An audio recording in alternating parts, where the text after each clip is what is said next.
Hello, everybody. This is something I've never seen anyone talk about, so let's talk about it. This is something I am very troubled about: old people in business. Here's what I mean.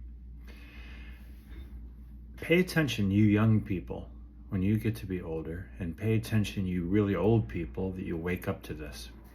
Too many people in their life, the first job they get, the first salary they get, the price of a house, the price of a car, they hold on to and they never let go.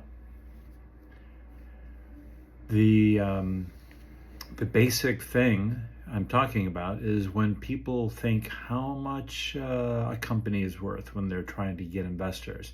They'll say, we only need $850,000. Like that's a lot of money still.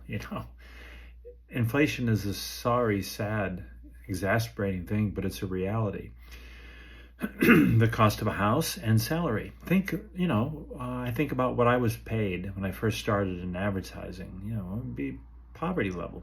And I remember the first time the president of the agency said, "Well, you're making this much now. You're really getting somewhere." And that is a joke now. I know that. In other words, when I'm talking to investors and people need investors, I say, look, if you're not even looking at least $3 million in ask, most VC people just skip by. Because let's imagine someone wants a 30% return on something. Do you want 30% return on $1 million or a 30% return on $5 million? See, this is the whole point here. What people learn as they're growing up in the world, they hold on to, and they don't keep learning. If you don't keep up with financial trends, the cost of living, and more, you will get stuck and you will be caught as someone out of touch.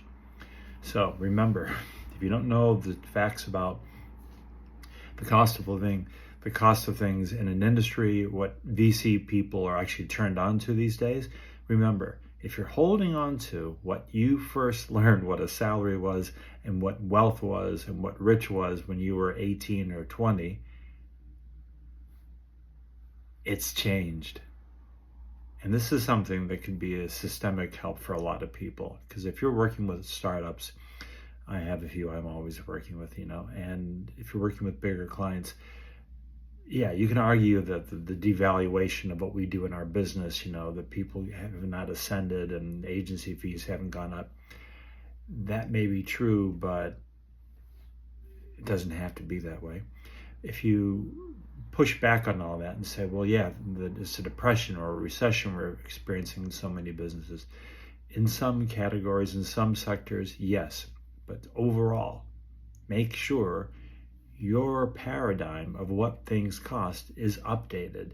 Your paradigm of what's happening in the world, the cost of living, what investors look at, make sure it is updated. If you're still holding on to something from 20, 30 years ago when it was impressive to you, it may not be today.